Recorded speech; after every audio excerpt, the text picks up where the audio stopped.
you're 37, you're perfectly healthy. He's 78 and dying, and he's 10 times happier with his life than you are, and there's something the matter with the picture.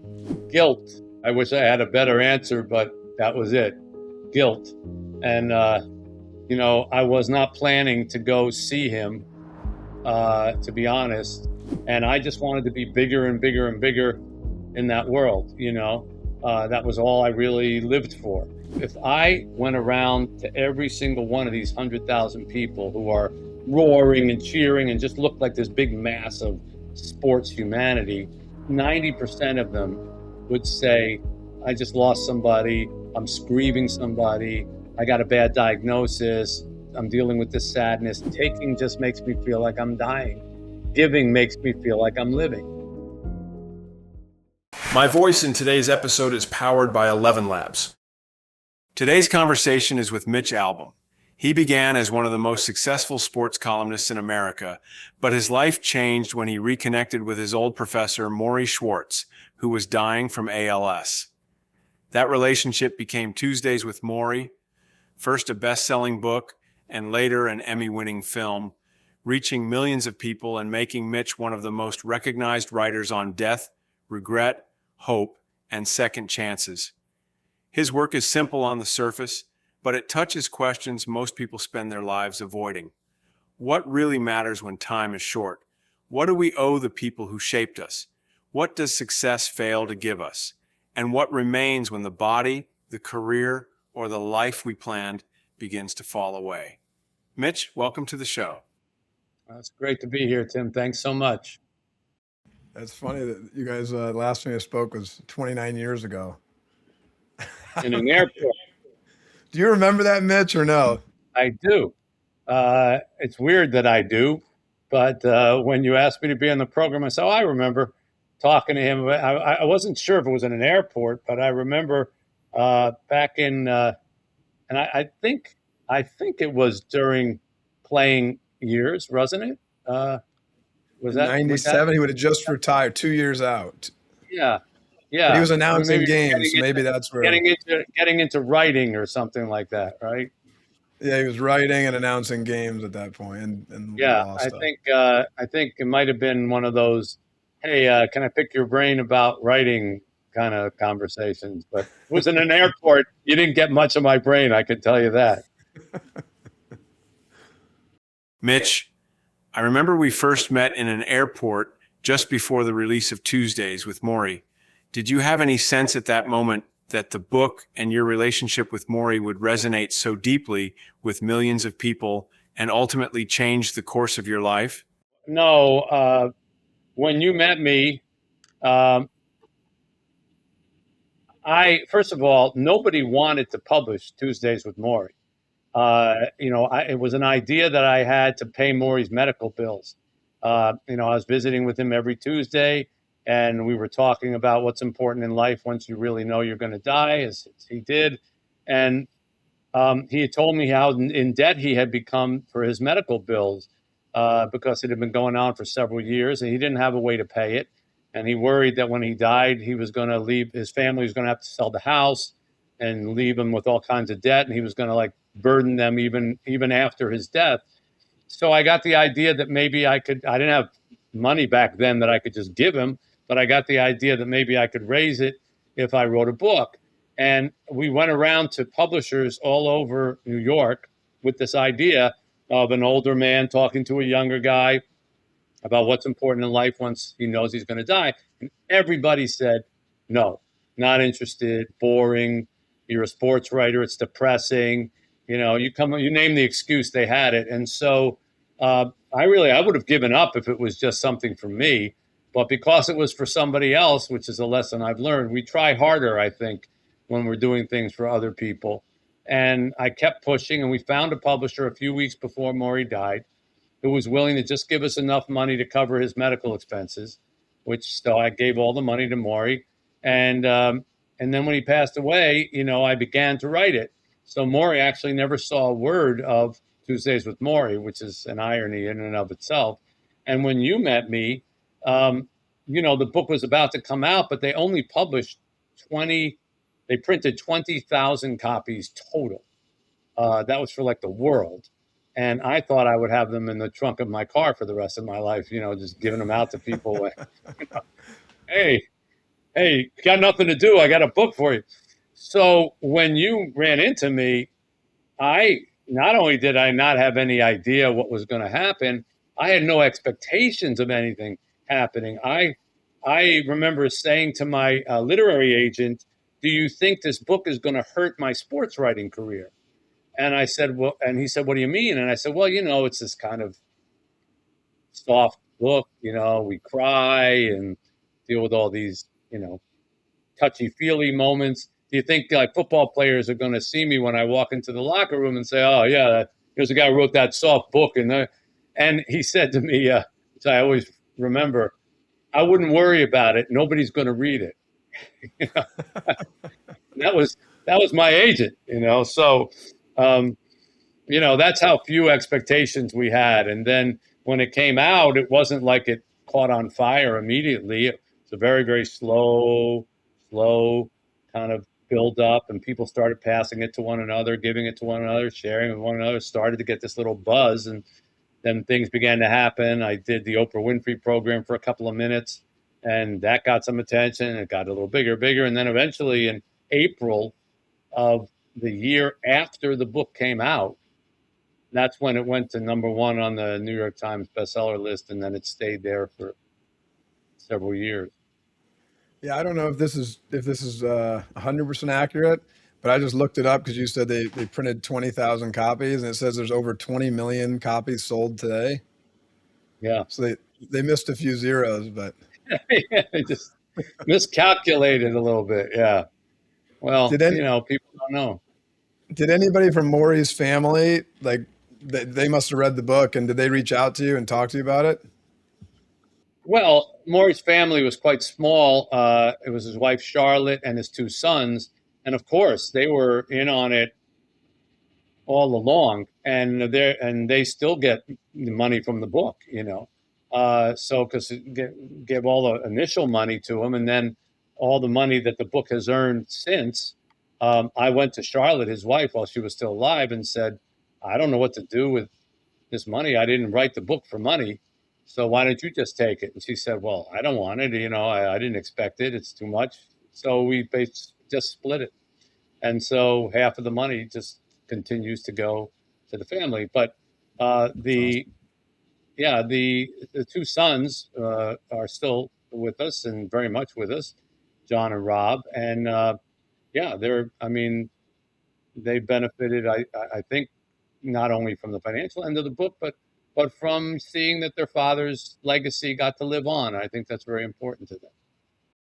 Mitch, before Tuesdays with Morrie, you were a very successful sports columnist. When did that kind of success start to feel smaller than you expected? That's a great question. Uh, I think I began to notice it, Tim, in airports. It's funny you mentioned an airport. I get a lot of conversations in airports. People recognize me, especially back then. I was on ESPN every Sunday or every other Sunday with the sports reporters. So, my face was recognizable. And before Tuesdays with Morrie, people would recognize me and they would yell, "Hey, sports guy," or sometimes they didn't even remember my name, or they call me Lupica, "Hey, Lupica," like Mike Lupica.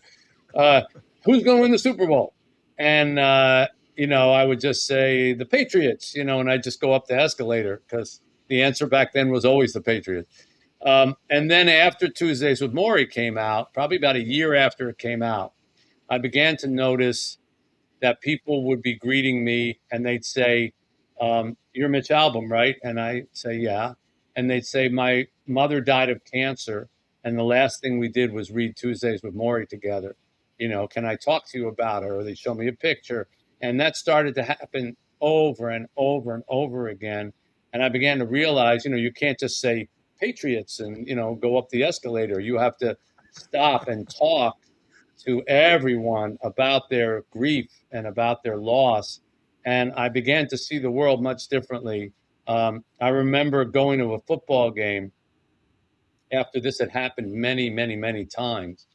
and looking out from the press box at, I think it was a Michigan football game, at 100,000 people, and saying to myself, if I went around to every single one of these 100,000 people who are roaring and cheering and just look like this big mass of sports humanity, 90% of them would say, I just lost somebody, I'm grieving somebody, I got a bad diagnosis, I'm dealing with this sadness. Like, even in that mass of humanity, everyone has this private struggle that they're going through. And that's when sports began to kind of shrink in terms of its significance to me. And telling those stories or writing things that reflected those issues began to become bigger. And it's not an accident that I never wrote a sports book again after Tuesdays with Morrie. I had written several before. And if I think if I said to myself, I'm going to spend a year or 2 years working on a book, I want it to resonate beyond sports. And, the books I've written since, I've tried to have do that. You saw your old professor, Morrie Schwartz, on Nightline while he was dying from ALS. What made you pick up the phone after years of silence? Guilt. I wish I had a better answer, but that was it. Guilt. And, I was not planning to go see him, to be honest. In those days, I was so interested in my own career and my own ambition. I was 37. I was already, I was on television, on network television, on ESPN many times a week. I had a 5-day-a-week radio show. I was, I had a very popular newspaper column and won a lot of awards, and I was well respected in that world. And I just wanted to be bigger and bigger and bigger in that world. That was all I really lived for.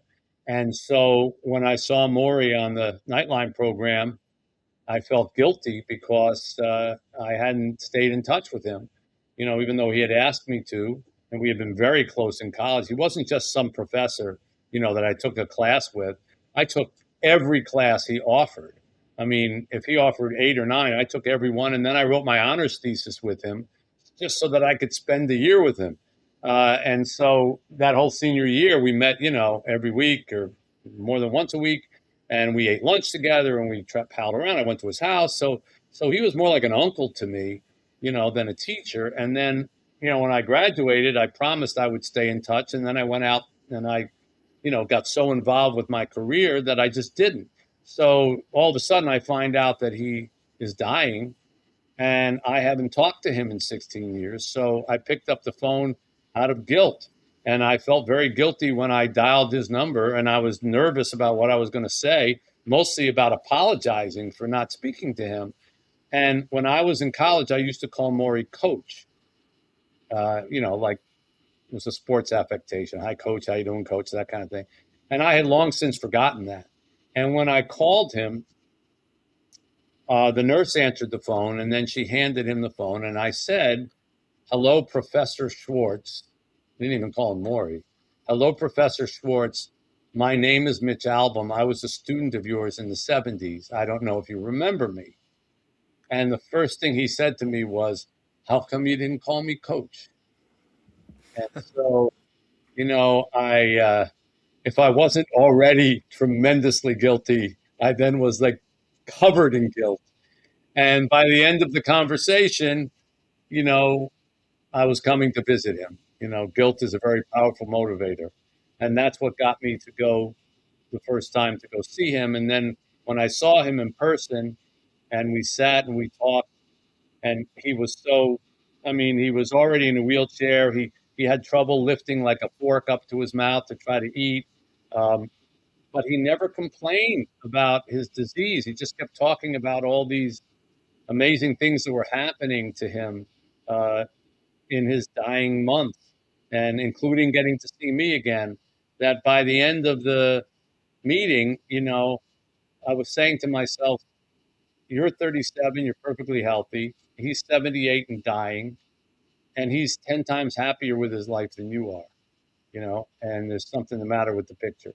And I began to go back, to to see him, to visit him, but also to kind of get the answers to that question about what did he know? How had he lived his life that was so much better than the way I was living mine? And that's what drew me to him every Tuesday.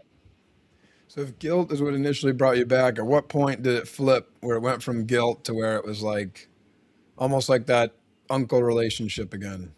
Probably the second week, because the first time you do stuff, you do stuff out of guilt. If you're only doing it out of guilt, you do it once and then you disappear, Okay, I'm not guilty anymore. I took care of that.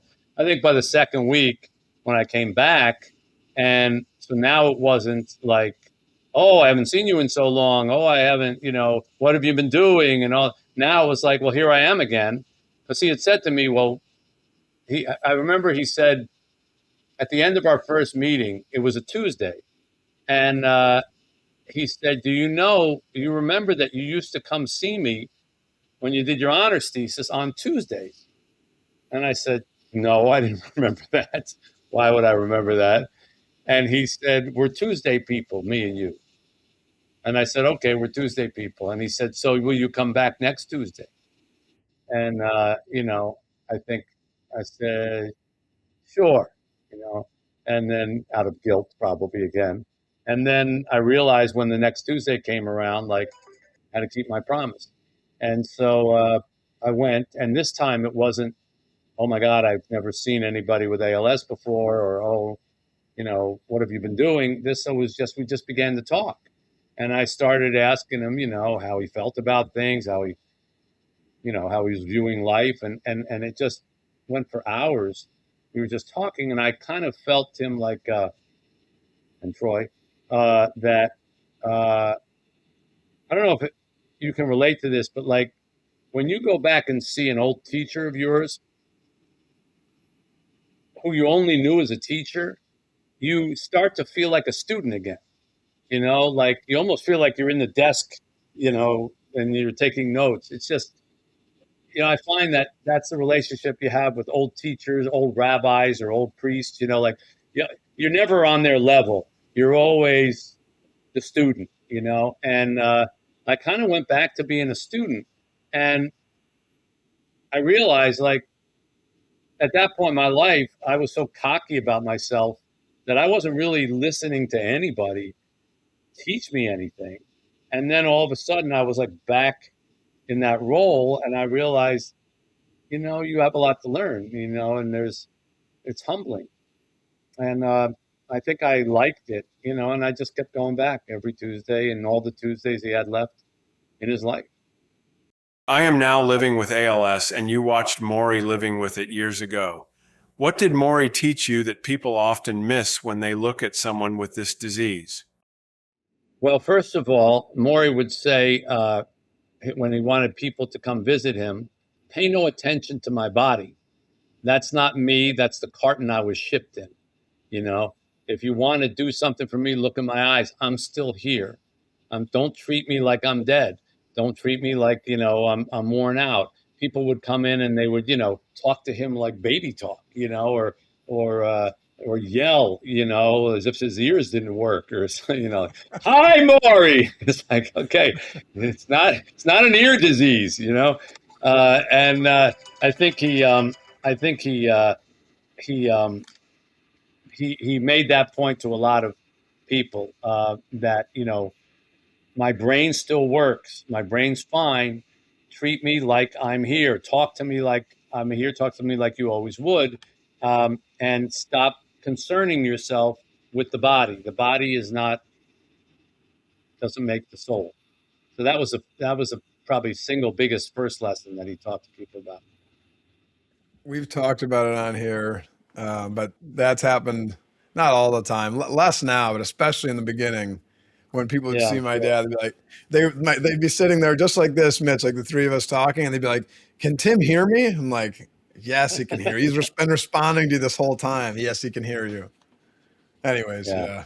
It's nobody means it in ill will, but it is something that I don't think you would know how. I wouldn't have known how to speak to, like, Steve Gleason is another one of my dad's friends that kind of publicly has ALS in the sports world. I'm sure you know.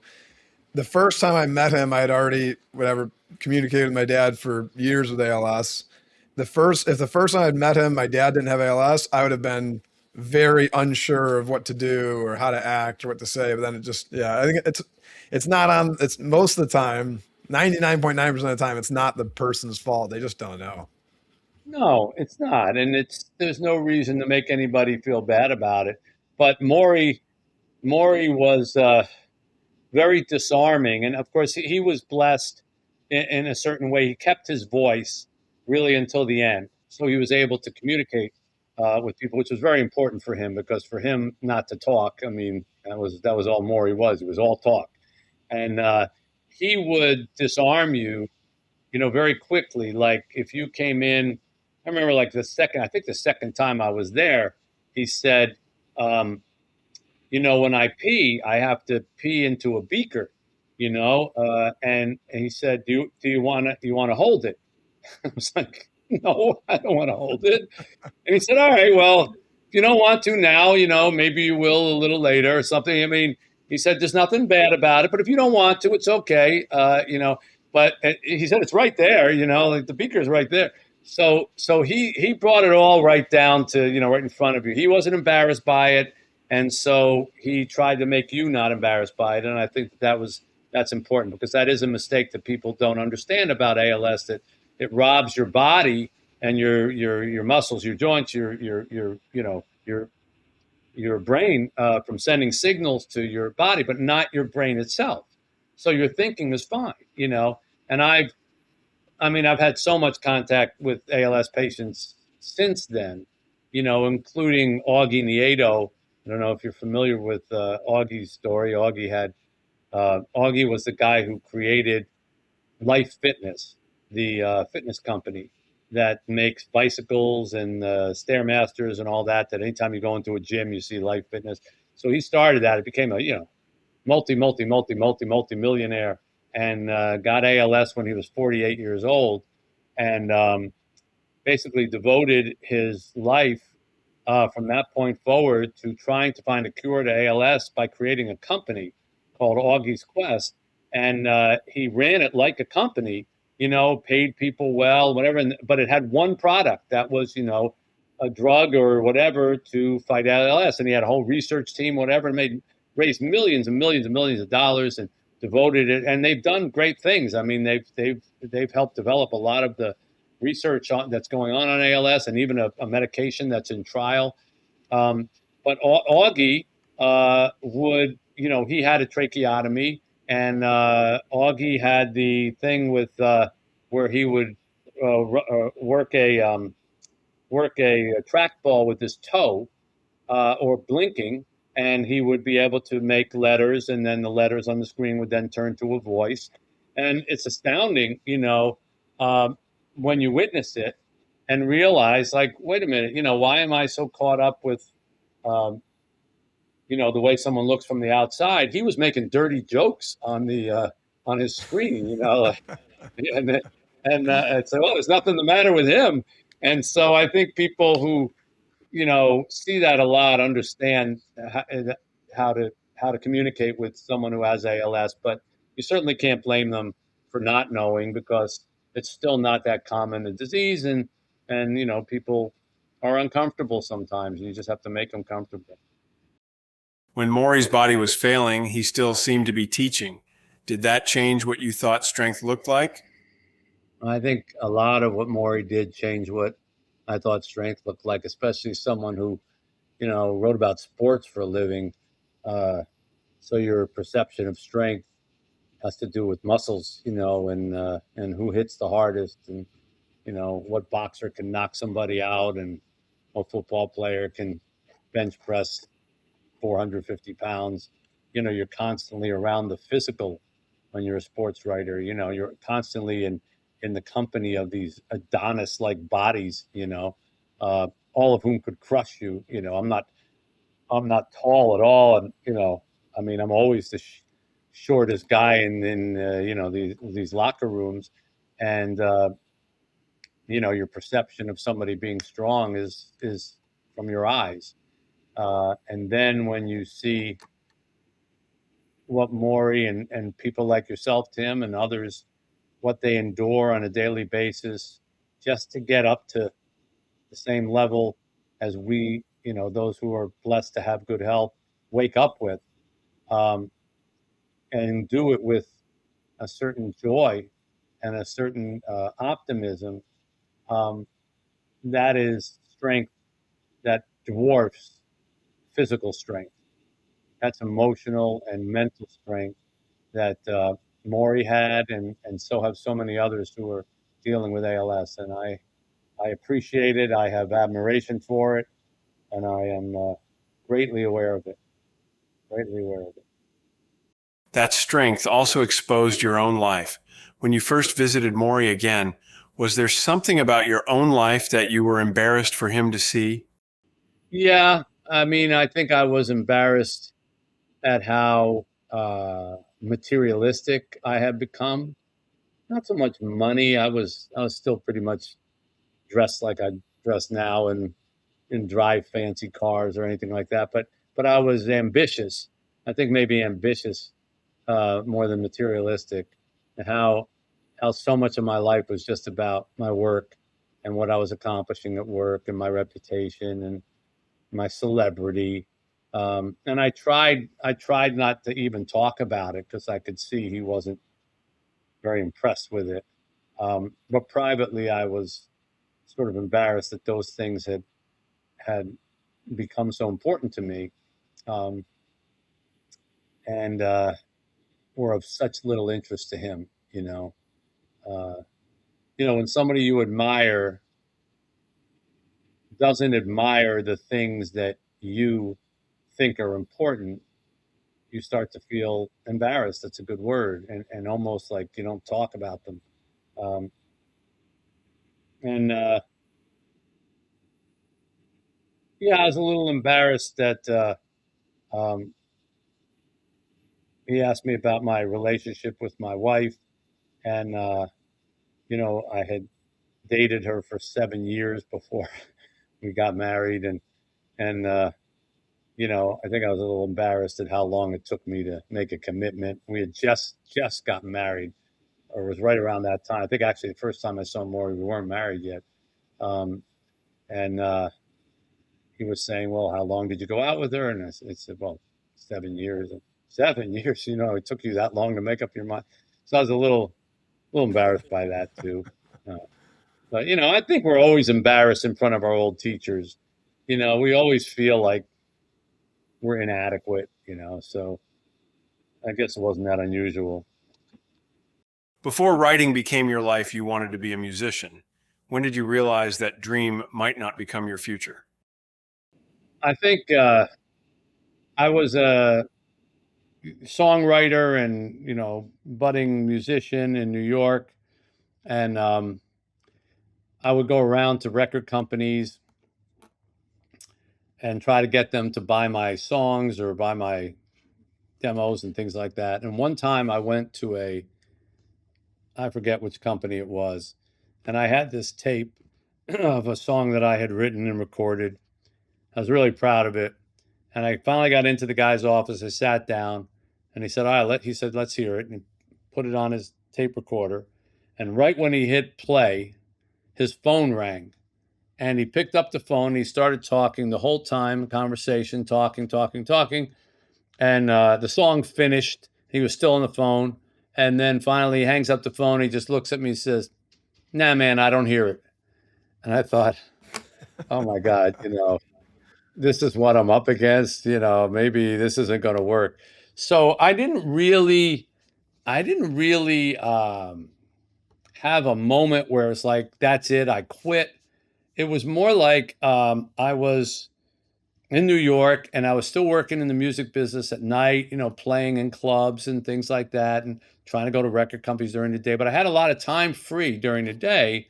And I ended up uh, volunteering for a local newspaper that they gave away for free, in supermarkets. And I'd never written before, but they needed volunteers, so I went down and they gave me a story the very first day that I walked in, and I went out and covered a meeting of the parking meters. The people who set the rates for the parking meters, and they were raising the parking meters from 5 cents to 10 cents on this little area of town in Queens, New York, and I wrote a story about it. It's not exactly Pulitzer-winning material there, but when I picked up the paper the next week, it was on the bottom of the front page, and I got that little tingly feeling that you get when you create something and you get to see it. Like my name was on it, and there it was. And so I went back. I started doing some more work for them, and I just started getting into journalism and writing, and found that I had some aptitude for it. And I was still working at in music. And in fact, even when I went to college, I went back to graduate school to get a master's degree in journalism at Columbia. And while I was at Columbia at night, I would play in piano bars, to keep my music thing going and kind of, pay for my tuition. So even while I was getting out of the music career into the writing career, I was still kind of 1 foot in it. And then once I got a job with a newspaper, I think I said, okay, I guess my music career is on hold or over. So that's when it happened. You worked your way into journalism by taking difficult assignments and sometimes paying your own way. What kept you going when there was no clear proof it would work?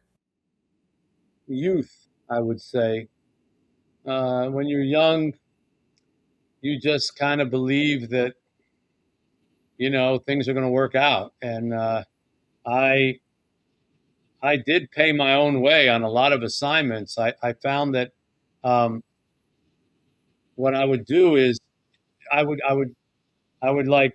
knew that I couldn't break into sports writing about the Yankees or, the Celtics, because there are a million people doing that. But the smaller sports, nobody was covering.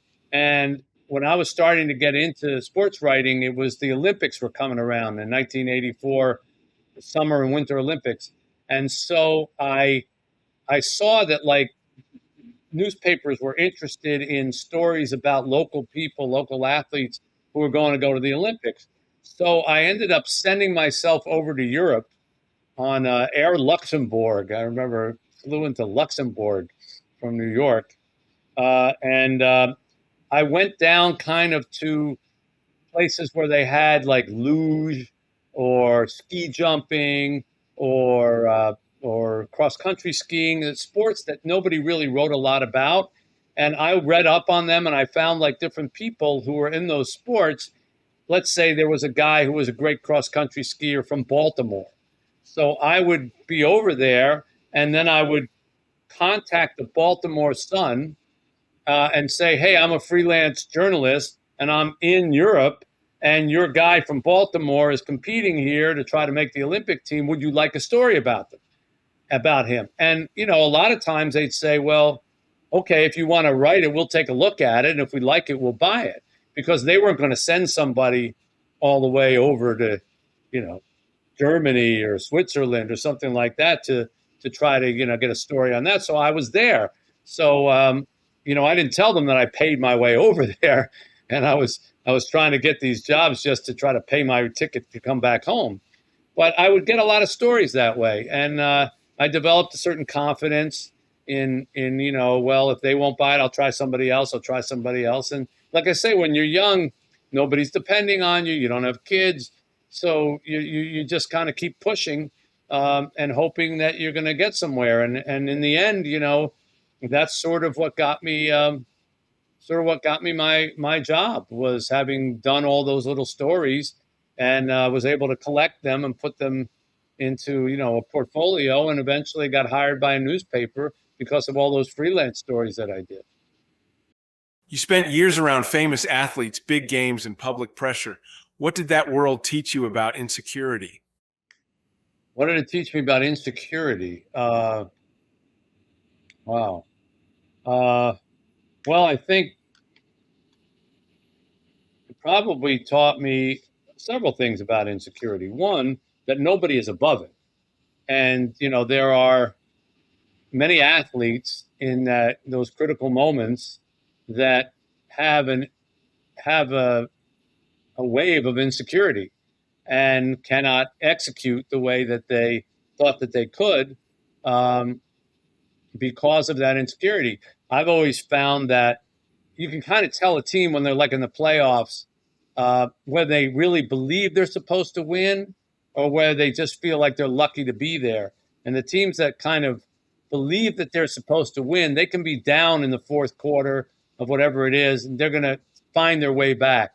The teams that don't really believe it, but just happen to be there, they have that kind of insecurity, like maybe, we're not that good.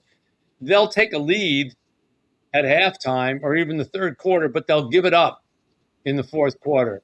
Something will happen. There'll be a mistake. They'll screw up. It'll be, if only we hadn't done that. But it's almost like manifesting their insecurity, that they don't quite feel that they're ready yet or deserving to beat the champ, so to speak. And so I've learned that exists. I've also learned that insecurity is probably the thing that undoes people in their efforts more than almost anything else. And that if you can find a way to beat it, if you can find a way to somehow believe that, no matter what, you're going to succeed, you will have a quality that will serve you in every walk of your life, not just in the games that you play, or the sports years of your life. But, it's not an accident that a lot of successful athletes, when they get out of sports, are successful in other things because they just know what hard work is and they just believe it's going to pay off and they just believe in themselves and they push and they push and they push. So, I think it reveals a lot about security. It also reveals a lot about confidence. Tuesdays with Morrie made millions of people look to you for wisdom about life and death. Did that ever feel like too much responsibility?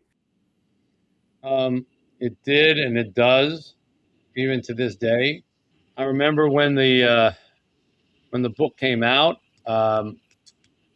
Before it came out, I sent it to a friend of mine named Amy Tan, who is the writer of the Joy Luck Club, and she's an excellent writer.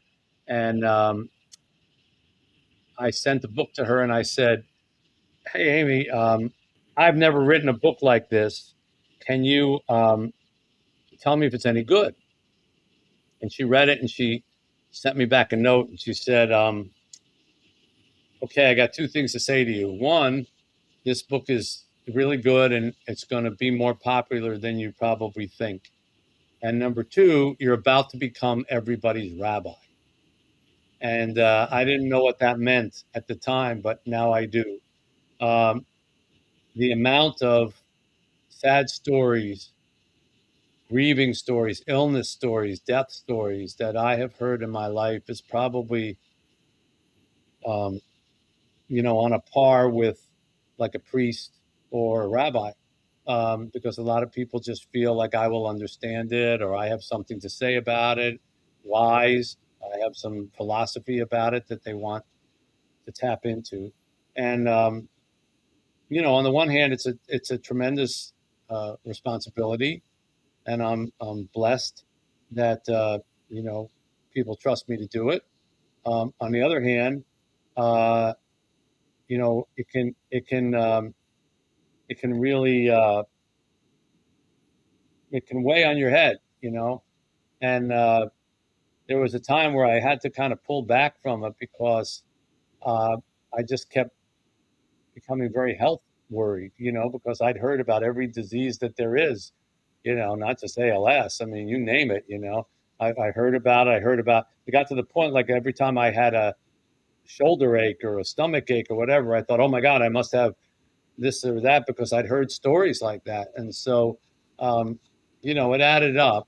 But on the other hand, overall, I feel like it's a blessing, to be able to comfort people with a little bit of wisdom. Sometimes I have to always say to people, sometimes people come up and they say, "Morrie, can I ask you a question?" And I always have to say, "I'm not Morrie, I was the stupid one, remember? He was the smart one, I was the stupid one." And, so sometimes I think people expect too much from me, but, I try to give them what they want. Is there like a most common question you get? Yeah. Which one of Morrie's lessons stays with you the most? What did Morrie mean by death ends a life, not a relationship? I love that line. What does it mean to you? Um, did Morrie really believe that you should forgive everybody, everything? That's a common one. Those are probably the three biggest ones. You are often perceived as a writer of hope. Have you ever felt trapped by that image when your own life did not feel hopeful? Yeah, I had to write a book about. So I run an orphanage in Haiti that I'm at every month for the last 16 years, and one little girl from our orphanage we ended up adopting. She had a brain tumor, and we traveled around the world trying to find a cure for her for 2 years, and she died. And I had to write a book while that was going on, and then later I wrote a book about uh, her and that experience. And when you're dealing with your own grief and the loss of a child, it's hard to feel very hopeful about things. And in fact, I had wanted to write the book right after she died, and my publishers would not let me. They actually said to me, "You can't write this book now because you're too angry, and it won't come out right." So it was, that was an example of how trying to be hopeful was a little hard, and they were right. So I didn't write it then. I actually wrote another book, and I waited until 2 years had passed, and then I sat down to write the book about her, and it came out a lot more hopeful because I was able to take the time to do it. Behind hope, there is still regret. Your books often deal with regret, forgiveness, death, and second chances. What regret in your own life still feels unfinished? I was regretful that we didn't have children, my wife and I, uh, of our own, and that was probably more my doing than hers. So we got married kind of late, so we were already 40, close to 40 when we got married, and so it's not easy to start a family during those years. And I was kind of dragging my feet, and by the time kind of got ready for it, it just didn't happen. Um, but since I've been working with the orphanage, I have kids in my life, left, right, and center. And so there's a lot of kids around us. And now we have a little girl who's 4 years old, who we've taken on as our own since she was 6 months old. And so I'm getting to be a father now. And so it's a regret that I'm kind of taken care of. And I'm getting to fulfill. So I'm in a work in progress on that particular one. But most of my other regrets, either I was regretting the wrong thing, so it's not important to me now. Like, might regret that I don't know, didn't have major motion picture release of one of my books. I've had TV films, but I mean, it's not really important to me anymore. So a lot of the things I used to regret um, have kind of gone away. And the only one big one, the thing about having a child, um, I'm getting a chance to address. So I guess I'm very blessed. Your new book, Twice, asks what happens when a man can redo parts of his life. What is one moment you would be afraid to live twice? Um, when I asked my wife to marry me, because I don't know if she would say yes again. Yeah, I got lucky the first time, so maybe I just leave that one alone. In The Little Liar, a boy tells a lie that helps destroy lives. When have you learned that one sentence can change everything? Oh boy, I think you learn that in the writing world. you know, uh, you realize like people will complain about one sentence that you write or one line, and you can't believe it's like, wow, that's the one thing that you took, and you become very sensitive to every sentence that you say. Same thing with being on the radio, which I do all the time. I have a daily show. You got to be very careful about, blurting out something that somebody takes out of context and boom, it could get you in deep trouble. So um, I think, journalism sort of teaches you the value or the precariousness, I should say, of any one sentence. Um, and so I think I've already had that drummed into me many times. Some critics say your books are too sentimental or too simple. Is there any part of that criticism that has stayed with you? Not really. I'm a little too old to be worrying about that kind of stuff, and quite frankly, I've had enough success that I shouldn't be worrying about that stuff. I think critics look at things differently than the average reader does. Um, Somehow there's this belief that sentimental or sentimentality is something bad. But you know, how come if sentimentality is bad, how come everybody carries a picture of their kids in their wallet? How come everybody hears a song on the radio and says, "Oh, that's the song that me and my girlfriend danced to when we met"? I love that song. We're all sentimental. We love sentimental things, but for some reason, critics seem to think, well, if a story is sentimental, then it's not true to the ugliness of life, and it's much more artistic to convey the ugliness of life and the nastiness of life. And that may be so in their view. But to me, I'm not creating stories to try to impress critics about how I can write about the ugliness of life. I'm trying to create some hope. And I'm trying to create a story that people want to read and feel good about when they're done. And there was one critic who thought that he was taking a shot at me by ending his column by saying, "Oh, he's just the king of hope." And I thought, well, who wouldn't want a title like that? Who wouldn't want to be the king of hope? So, I have since, long since, just kind of had to dismiss that. Uh, you know, yeah, I, I don't worry about it. Be a hell of an obituary, right? So if they put that on my grave, I'd be pretty happy. Yeah, yeah, exactly. Here lies the king of hope. I mean, what's the matter with that? That idea of hope became practical in Detroit. You created SAY Detroit after seeing homeless people being helped briefly during the Super Bowl and then left behind. What did you see that made you angry enough to act?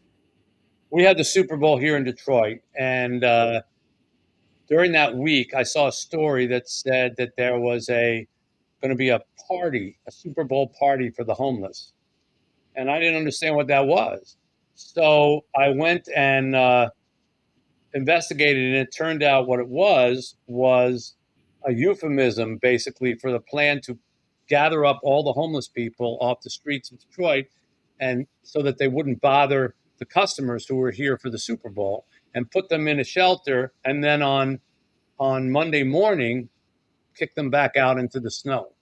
And it was really cold that week here, freezing and snowing. And I just thought, this is so cruel. I mean, you're going to give people housing for a couple of days because it suits your purposes, not because you want to help them, but because you want to get them off the street.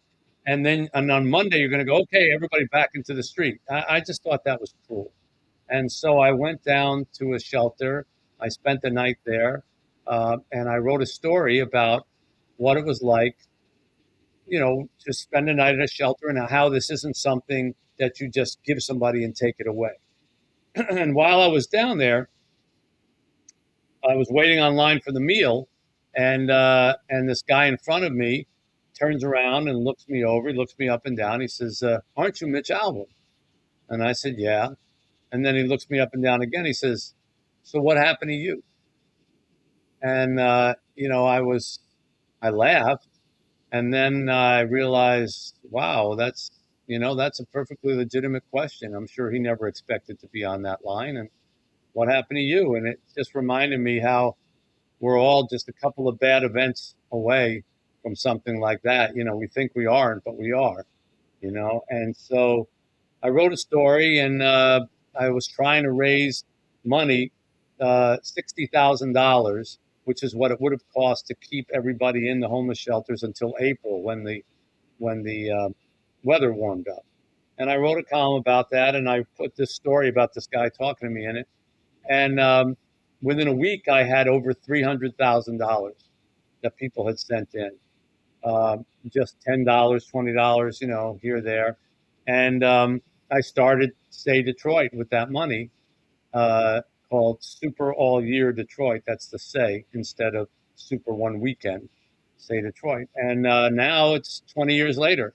And Say Detroit is a multi-million-dollar organization that runs 9 separate charitable operations in the city, everything from a nation's first medical clinic for homeless children to a bicycle factory that makes bikes for people who can't have no transportation in Detroit to several rec centers in the city and uh, seniors programs, homeless programs, daycare programs, all kinds of things. So um, it was a very fortuitous homeless shelter and a very fortuitous Super Bowl in terms of creating Stay Detroit. It seems like you've got this common theme where you kind of have like a almost like a seed. You plant a seed of, I don't want to say hope now after the guy said the king of hope, but you have this seed of like a well-intentioned idea that's kind of turned into kind of taking a life of its own, right? 20 years later, it's still going. You talked about the Morrie, that was just to help pay medical bills. Yeah. Is there any like thread there is there something that you're doing that you think is making these things get as popular, as big, as successful as they are? Or do you think I mean, it can't just be, I don't know, good intentions and a lot of luck, could it? The hardest step is the first step, and that's true whether it was making that first phone call to Maury, or that's true, when you want to go and spend a night at a homeless shelter, which is not a lot of fun, and you go, do I really want to go do this just for a column? I'm going to pack up and go sleep away from my family and everything. So it's always, you got to get over that first hump of that first step. And then once you do, I find it's like a door opens and you see the possibilities and you go from being hesitant to excited. And you go, wow, now that I've done this and that was possible and I did it, maybe I could do this and maybe I could do that. And it starts almost become inertia and excitement, at the possibilities of growing. And so I think I am individually, for whatever reason, I am energized by the possible. It was a little bit like you asked me about my first stories. What flying myself over to Europe, without a promise of actually getting any work, needing the money, needing to raise money to fly back home, that was scary. And you have to kind of push yourself into scary. I didn't know if any of these stories are going to work. But then when you call the paper and they in Baltimore and they say, yeah, okay, we'll take that. You go, wow, it worked. And now I can do it again, and I can make it bigger and I can try somebody else. So I don't think it's a coincidence. I have that personality quirk that pushes myself through my fear for the first step. And then um, once I get over that fear, I see the possibilities and just kind of keep them going. And that's happened, as you've observed, Troy, more than once in my life, more than twice, more than 3 times. And so I think the more it happens, the more you realize it's possible. I mean, for example, at one point with Say Detroit, I was asking for people for money so often that they started to run when they saw me coming. Like it's like, oh no, he's going to ask for money again. So I talked to a friend of mine who I grew up with, who works with me here now, and I said, we got to find a way to like raise money without asking for money. Like, why can't we make something and sell it and just raise the money that way? And we thought about doing something like Food Wise. Now, I can't cook and I have no knowledge of food or anything like that. But I thought, well, what could we sell here that we could make some money on? And he and I had both grown up in Philadelphia, and in Philadelphia there's something called water ice, which is like Italian ice, kind of a very smooth Italian ice thing. It's mostly just in the Philadelphia area, Baltimore. So I said, well, there's no water ice in Detroit, and we grew up on water ice. So we went back to where we grew up in New Jersey, and we went into the shop that we always thought made the best water ice, and found the owners, and just said to them, have you ever thought of doing anything for charity? And it was a mom and pop kind of place. The woman said, oh, it's so funny you asked me that, because I was in church this past weekend and I was asking Jesus, should I be contributing more to the world? Send me a sign. And I said, well, Jesus sent me, and we joked, and they ended up coming out to Detroit and helping us set up our own water ice shop and teaching us what to do, recipes and everything. And now that shop is like 10 years old and sells, water ice here in Detroit. And I had no knowledge of how to do that before, but it seemed like a cool idea. And why not try it? And then trying it led to trying harder and making it a little bigger. And next thing you know, you open it. So, but the first step is like, should we really be doing this? I'm going to go all the way to Philadelphia. But what if they say no? But you just have to push yourself through that. And then it kind of takes off on its own. So I think that's kind of been the story of my life. You've also had, it's been like things happen and you react to it. It's not like you set out to say, hey, let me help with homelessness, or let me help with raising ALS awareness and helping Morrie's family financially. It's really just, there's things happening in your life and you're responding to them, right? Is that the same thing with Haiti, or no? I kind of feel like it is. I kind of feel that there's you can go looking for causes, or you can wait until they drop in front of you and do something about them. I'm a person who, if I ever see a homeless person in the street, I always end up giving them money. And sometimes people have asked me about that, like, uh, why are you always giving them money? And I say, well, God put this person in front of me for a reason, I think. And there's a reason that I'm on this block. Um, and so I think I should help them. But by the same token, I'll be the first to admit that I didn't walk a block over looking for a homeless person. I didn't walk 2 blocks over looking to see if I could help somebody. So I kind of feel like, well, if it's in front of me, there must be a reason. And in Haiti, that got put in front of me also kind of accidentally. The earthquake happened in 2010, and it was a terrible earthquake. It killed 3% of Haiti's population in less than a minute. And I mean, that's crazy. And I didn't know anything about Haiti. I mean, I'd never been there. I'd never gone there. I didn't know anybody. I didn't know any Haitians. So it was very strange for me. But all of a sudden, a guy came to me who had an orphanage there, and he said, I think my orphanage has been destroyed, and I think all my kids have been killed, and I can't get down there. And he said, could you help me get down there? Well, you can't walk away from something like that. So I helped organize a trip to go down there, and I went with them. And it turned out it hadn't been destroyed, but it had been overrun. And it was like there were hundreds of people there who didn't belong there. And one thing led to another, and I started helping out, and I started bringing guys down there to help out. And we built the first toilets and showers and kitchen, and we built a school. And next thing I know, he kind of said, well, I don't have any money to run this. I'm 84 years old. And I kind of blurted out, well, I could probably run it. I mean, it can't be that hard, right? And next thing you know, I was in charge of an orphanage, and I've been in charge ever since. And it's not like I set out to run an orphanage. It's not like I had any experience in it. I didn't. Not like I knew anything about kids. I didn't have kids of my own, but it was there in front of me, and I figured it was there for a reason. And I just approached it the way I've approached, as you've kind of pointed out, a lot of other things that just got put in front of me. So now I got to ask you, because every problem that's in front of you, 5 to 20 years later, there's a massive solution. It's not just like, you don't fix it just for you, you fix it at scale.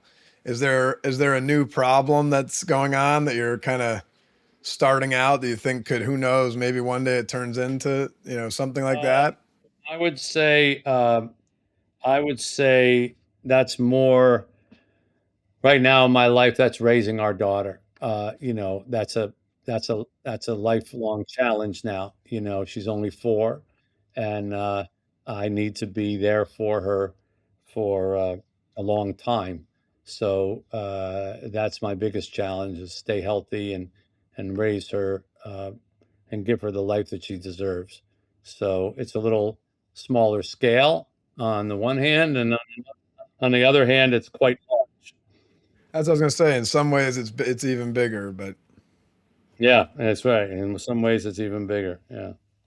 You and your wife, Janine, took responsibility for children at an orphanage in Haiti. When did that stop feeling like charity and start feeling like family?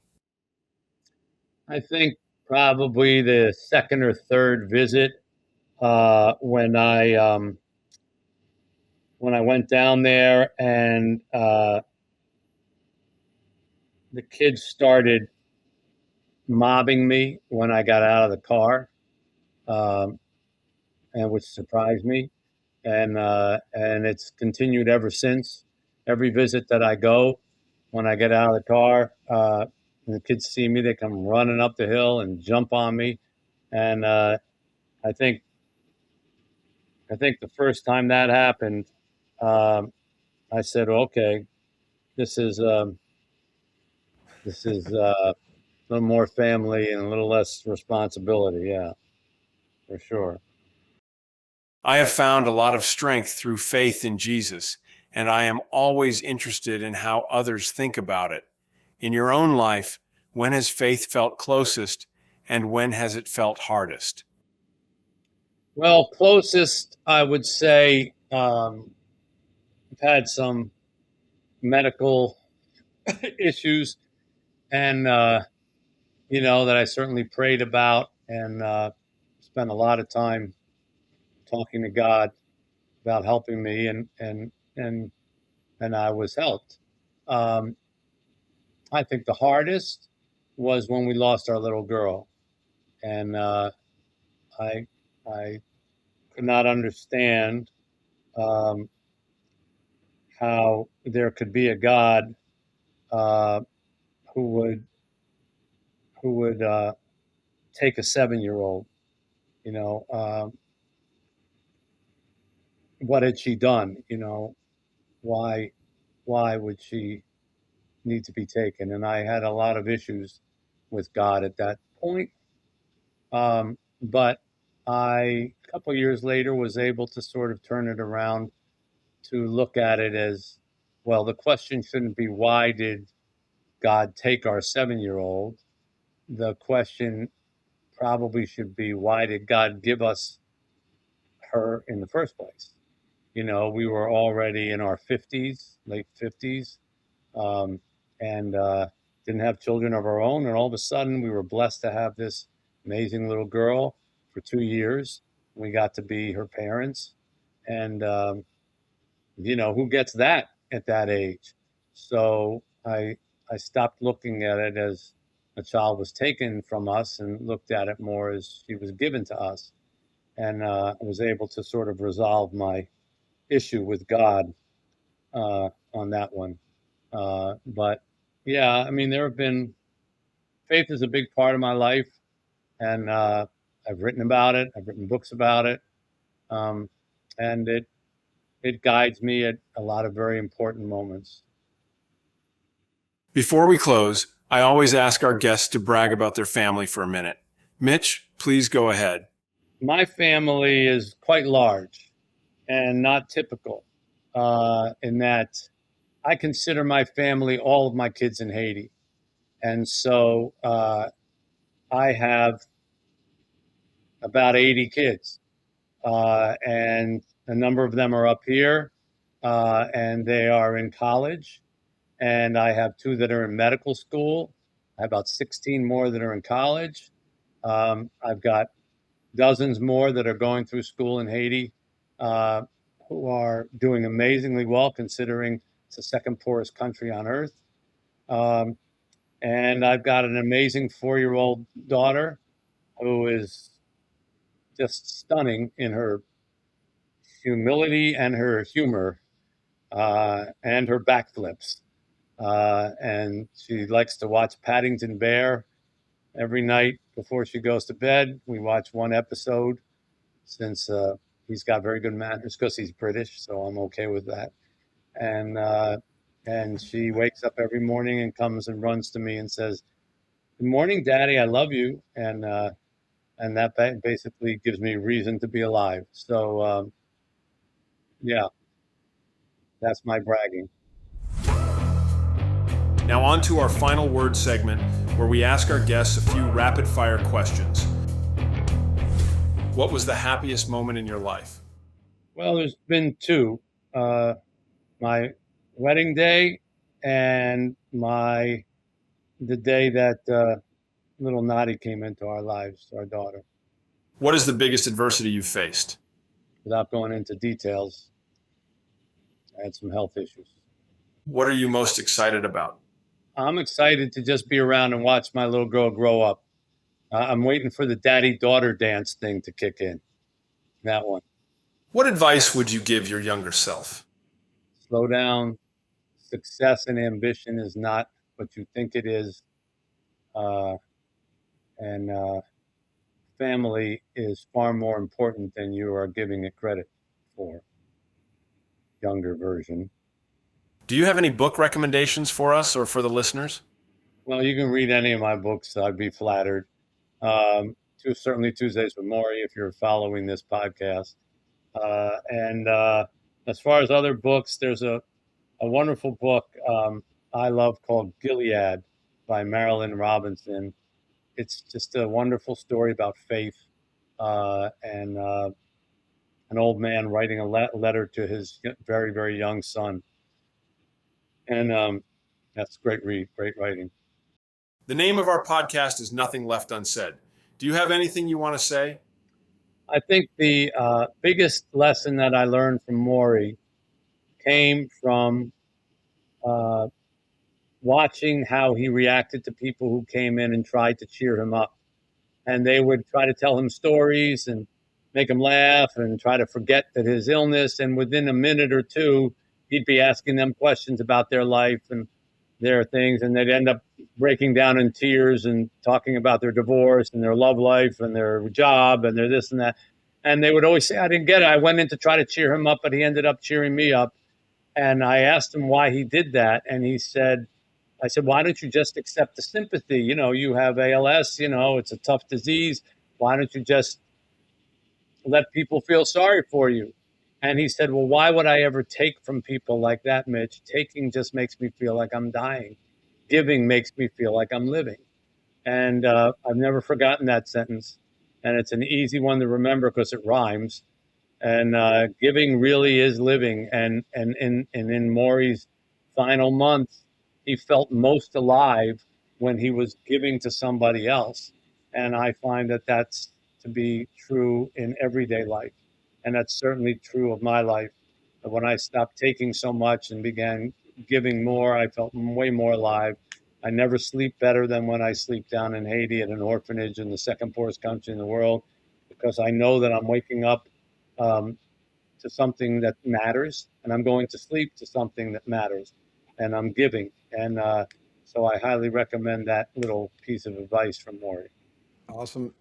Mitch, before we wrap up, I always ask our guests at the end, who are a couple of people that you know personally that you think we should try to get on as future guests now that you got to know us a little bit? I guess you guys knew each other from whatever, 27 years, 29 years ago, but I know I'm drawing a blank there's so many people in that. I know that I just talked to Duncan Robinson, the basketball player for the Pistons, and his brother committed suicide, and created a whole foundation just because of that. And he's a very interesting guy to talk about that. So he might be a good guest because he's in the sports world, so he can relate, and yeah. yeah, and maybe Lynn Nieto, who is Augie's wife. She'd be a great guest because she took care of Augie. Augie lived with his ALS for almost 19 years, and she still runs the Augie's Quest Foundation, and she knows so much about the disease and so much about how you have to be optimistic. You know, just a beautiful person, beautiful woman, and she'd be a great guest. Yeah, I would highly recommend her, and I can put you in touch with her if you want. Yeah, that'd be great. And then I normally, that's my last question, but just because you got so much stuff going on with Say and Haiti and all that, is if there's people listening that want to help out, what should they do? Our Haiti operations are havefaithhaiti.org, and our Detroit operations are saydetroit.org. Mitch, thank you for joining us. Your work asks people to look directly at time, loss, love, responsibility, and the people who change us while they are still here. Those are not abstract ideas. They shape how we live, how we forgive, and what we do with the time we have left. We appreciate your time, your honesty, and your willingness to have this conversation with us. May God bless you and your family. And God bless you too. And it's been a pleasure. Anytime I can help, you know how to reach me. Thanks, Mitch. This was awesome. My pleasure.